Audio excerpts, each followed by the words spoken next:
Hello, hello, hello, and welcome back to My Purple Song Home. My name is Toya, and happy hump day to you. You have made it halfway through the week. So if you are dragging just a little bit, hopefully this video will pump you up so you can get through the rest of your week. But just know that we are almost there. Speaking of almost there, it is almost September. Now, don't get me wrong. This time of the year is my favorite time of the year because my birthday is next week. Yes. Round of applause for that. My birthday is next Friday. Exciting times. However, that means the rest of these months, they're about to roll on by. Before you know it, we will be singing Christmas carols. And where I'm filming right now will be a Christmas tree. I don't know. But anyway, exciting times. I'm so thankful that we have made it this far together.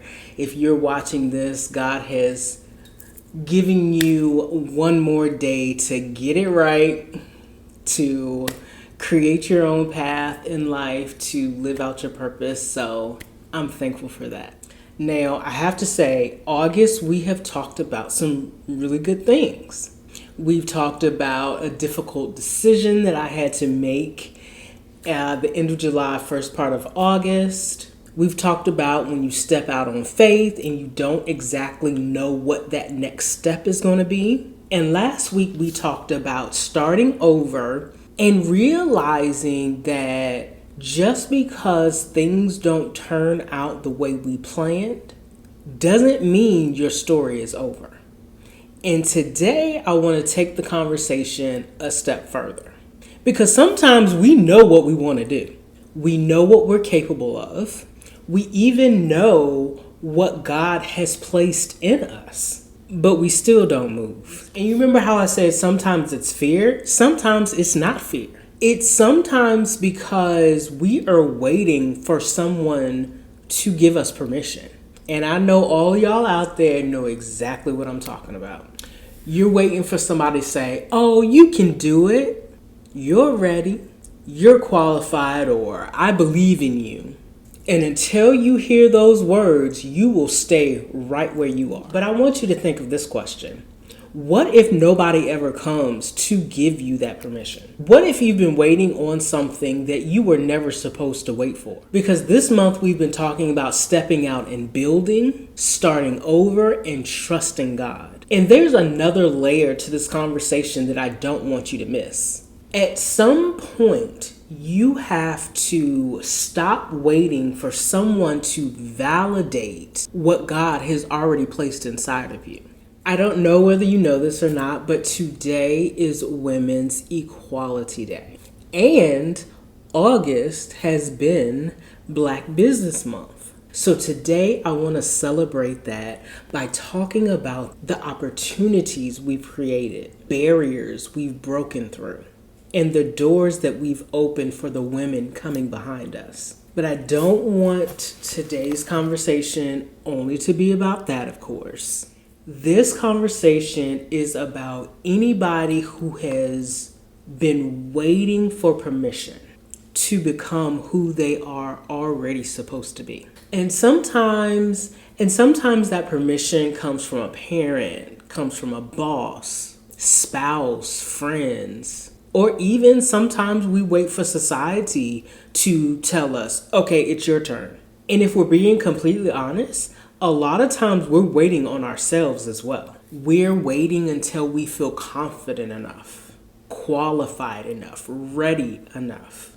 But I want you to think about this. What if confidence isn't what you need before you begin? What if confidence is something you develop because you begin? What if being qualified isn't about knowing everything? What if it's being willing to learn what you don't know? My biggest question to you, though, is what if God already gave you permission when He gave you your gift?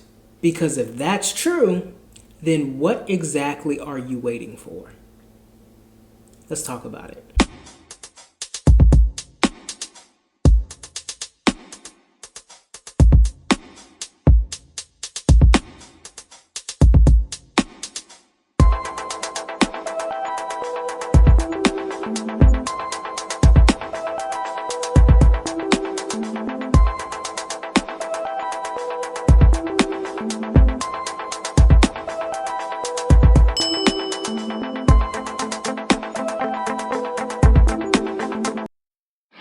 I understand perfectly.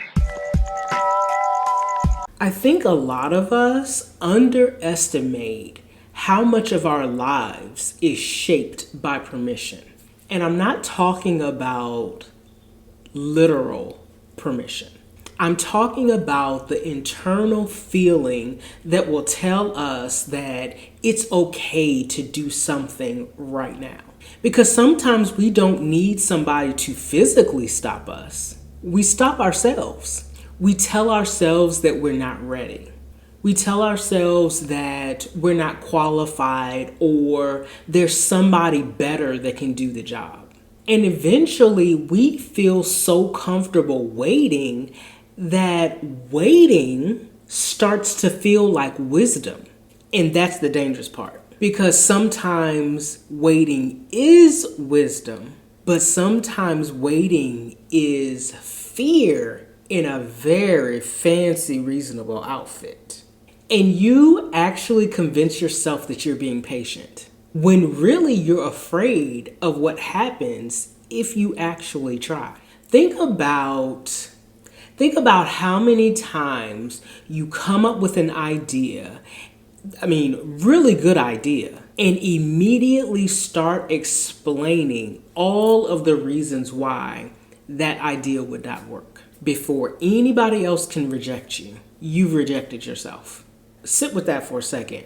Because last week I said, when other people reject you, that hurts. But self-rejection can keep you stuck for years. And nobody even knows that you're stuck. Because on the outside, it looks like you're just taking your time. But on the inside, you know that there is something that you've been putting off. And maybe it's not because you don't know what to do. Maybe you're waiting for someone to tell you that you're allowed to do it.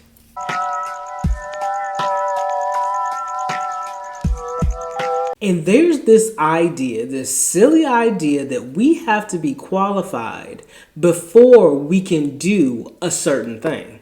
Now, obviously, I'm not talking about things that you do need training for or education and preparation. I'm not telling y'all to walk into anything unprepared and just say, I'm gonna walk out on faith.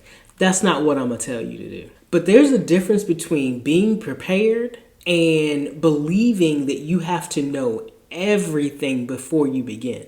You won't. Nobody does. And sometimes I think we use other people's expertise as proof that we're not ready.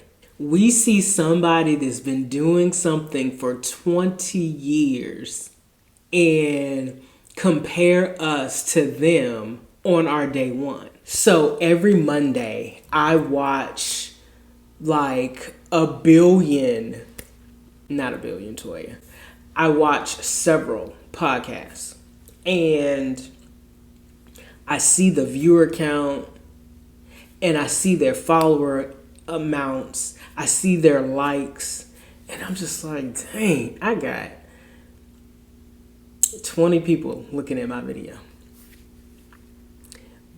But my channel is only 2 years old. They've been doing this for 10 years. I have to keep reminding myself of that. You cannot compare yourself to someone else.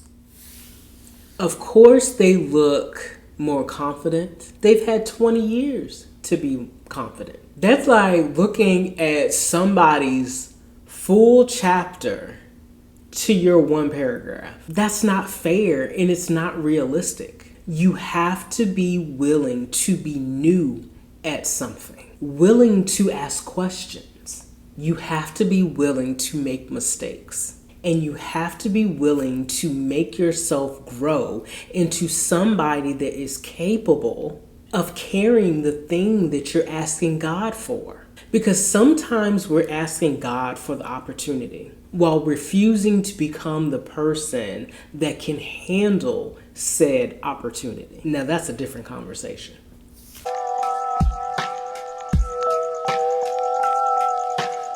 And here's where I think scripture gets really interesting. Because when you look at some of the people that God used, he didn't really wait for them to have impressive resumes. All right, so take Esther, for instance. She did not wake up, put some respect on Esther.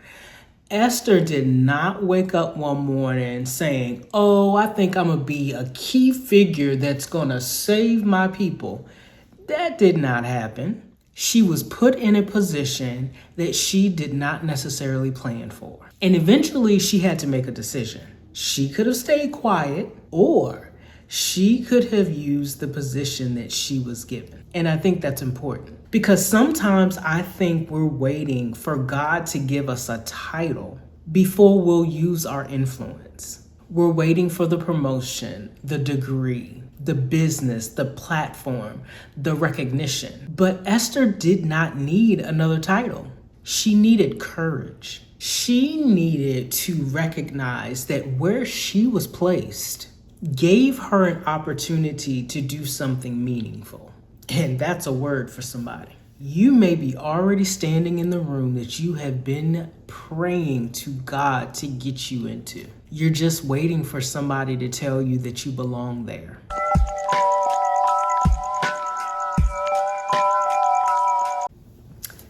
Then there was Deborah. Judges tells us that Deborah was a prophet and a judge. She wasn't sitting around waiting for somebody to create a position for her. She was already doing what she had been called to do. I love the story of Deborah because this story challenges this idea that we have to wait for somebody to recognize us before we even recognize ourselves. Sometimes you just know. You know what you're good at. You know what you're passionate about. You know what people come to you for. You know what you have learned through your experiences. You know what keeps coming back to your heart. But yet, you still wait for somebody to tell you, I see it in you. What if you started seeing it in yourself? Not in an arrogant way, but in an honest way. Let me just set this straight. There is a difference between being arrogant and being confident. Now, don't go around thinking you better than everybody. Instead, have confidence that has you saying that you know what God has given me. And I'm not going to pretend that he didn't give it to me. That's different. And I think sometimes we've confused humility with minimizing ourselves. But saying I'm good at this isn't automatically arrogance. Sometimes it's simply spitting facts.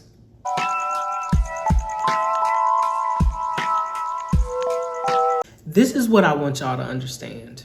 Because I think sometimes we're not waiting for permission from other people. We're waiting for permission from a version of ourselves that doesn't even exist yet. Like when I was about to start this YouTube channel, I used to say, I'll do it when I'm more confident.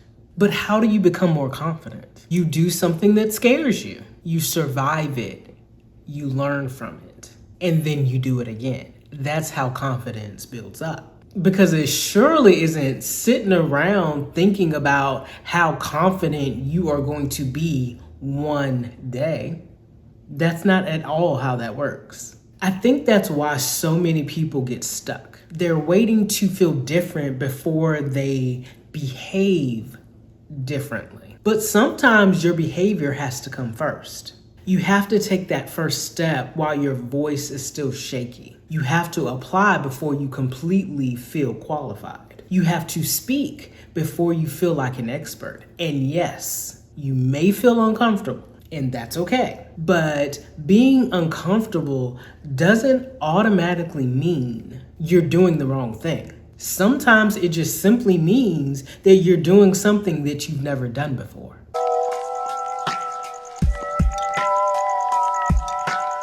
Now let's go back to this question. What if God already gave you permission when he gave you that gift? Ephesians chapter 2 verse 10 says that we are God's workmanship, created in Christ Jesus to do good works that God prepared us in advance to do. Think about that. You were created with purpose. That doesn't mean that everything you want is God's will. Discernment, wisdom, and prayer still matter. It does mean that you shouldn't automatically assume that your gifts are meaningless. If you can write, write. If you can teach, teach. If you can encourage, encourage. If you can create, create. If you can lead, lead.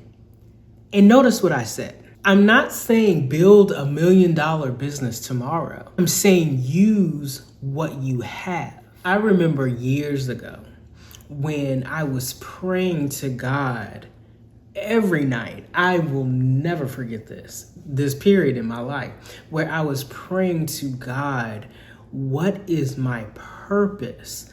All while ignoring the gifts that he had already placed in my hands. Matthew 25 gives us that uncomfortable parable of the talents. One servant was given 5, another 2, another 1. And the servant with 1 buried it. He didn't lose it. He didn't destroy it. He simply didn't use it. And sometimes that's what we're doing. We're not failing. We're just burying it. We're burying ideas. We are burying creativity, opportunities, gifts, dreams.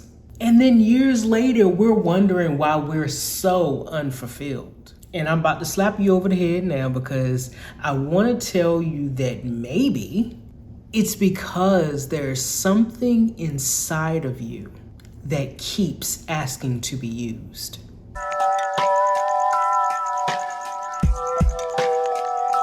Now, here is what nobody likes to talk about.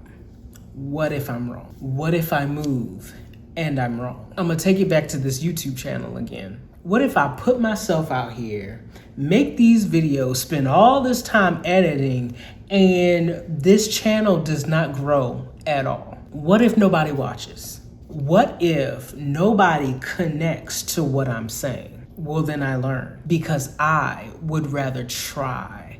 I would rather learn, adjust, and keep going than never start because I was afraid it wouldn't work. And honestly, that's life. Sometimes you have to take that step before you know exactly where it's going to lead. I'd rather have the experience of trying than the regret of always wondering, what if I had?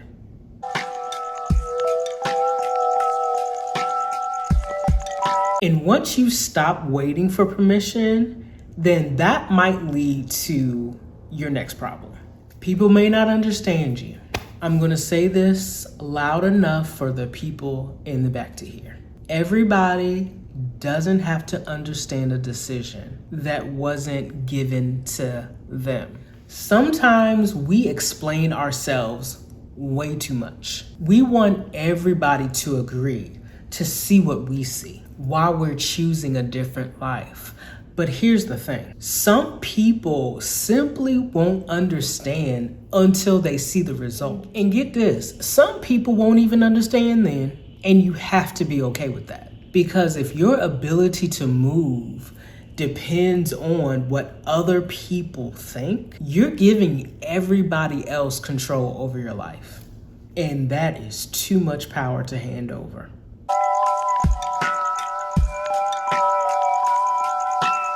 So I do have to make one distinction because I don't want this message to become do whatever you want because God gave you permission conversation.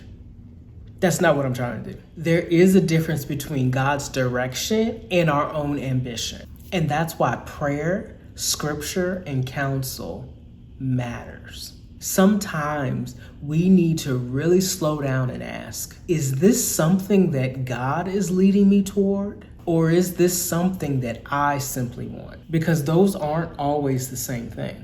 But here's the other side to that. Don't use discernment as a reason not to make a move. You can pray about something for so long that prayer becomes your hiding place. At some point, you have to do something with what you've been praying about. Ask God for direction and then pay attention to what God puts in front of you.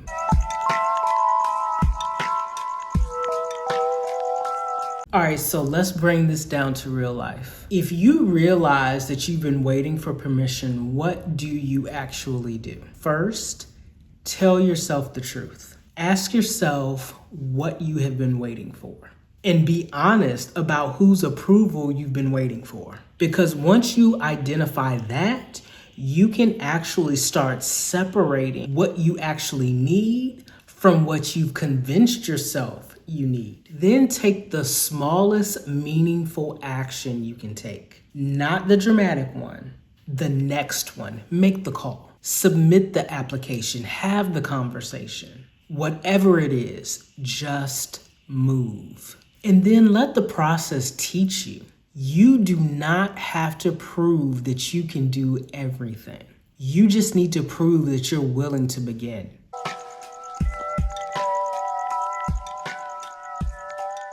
And maybe that's really the heart of this whole conversation. You don't need permission to become, to grow, to change, or to take your gifts seriously. You don't need permission to decide that the life that you're living right now isn't the life that you want anymore. And please know that you do not need to apologize for becoming someone that you did not know how to be 5 years ago. People are allowed to change. You're allowed to evolve or to discover something new about yourself. Truth be told, sometimes the person you are trying so hard to become was not your authentic self anyway. You were becoming someone you thought would be accepted or impressive, who would make other people comfortable. And eventually, you get tired of doing it. I look at some people that live like that and I'm like, you have got to be exhausted. So maybe this chapter in your life is not about becoming more impressive. Maybe it's about becoming more honest. Honest about what you want, honest about what you're good at, and honest about what no longer fits. And one thing I truly had to do was be honest about what I was afraid of. And my last piece of advice is to be honest about what you believe God is calling you toward. So here's what I want you to think about after this video. What have you been waiting for permission to do? Not what sounds good, not what you would like to tell somebody else. What have you been waiting for? Because that answer might tell you a lot. Maybe you're waiting for somebody to validate what you already know that you're capable of doing. And if that's you, I want you to stop waiting for a feeling that may never come. You don't have to feel fearless or completely ready for something. You just have to be willing to take the next step. Your gift does not become valuable when someone else recognizes it. Your calling does not become real when somebody gives you a title. And your life does not finally become meaningful when somebody says, I'm proud of you. Yes, those things are nice, but they cannot be the foundation of your life. At some point, you have to know who you are. You have to know what you carry, and you have to trust God enough to use it. So this is your reminder. Stop waiting for permission. Not because you don't need guidance from God, but because maybe what you've been really waiting for is courage. And shoot, maybe you already have it. If this message spoke to you today, please take the time to like this video, subscribe to the channel, and share this message with someone who needs to hear it. And tell me in the comments, what have you been waiting permission for? I would truly love to know. And come back next week, the best week of the year, my birthday week. Where are my September birthdays? I was almost an August birthday, but that's neither here nor there. Anyway, come back next week because we are going to continue to have these conversations about faith, life, growth, purpose, and figuring it out all together. Whatever you're waiting on, I hope you remember that your life does not have to look like everyone else's to be meaningful. You don't have to have everybody cheering for you. You just have to be willing to walk into what God has already given you. So take the step, use the gift, trust the process, and stop shrinking yourself just because somebody else hasn't recognized what you already know is there. Fix your attitude, Toy. Fix your attitude. Until next time, I love you all. Have a great rest of the week. And remember, you were given this life because you were strong enough to live it. Bye for now.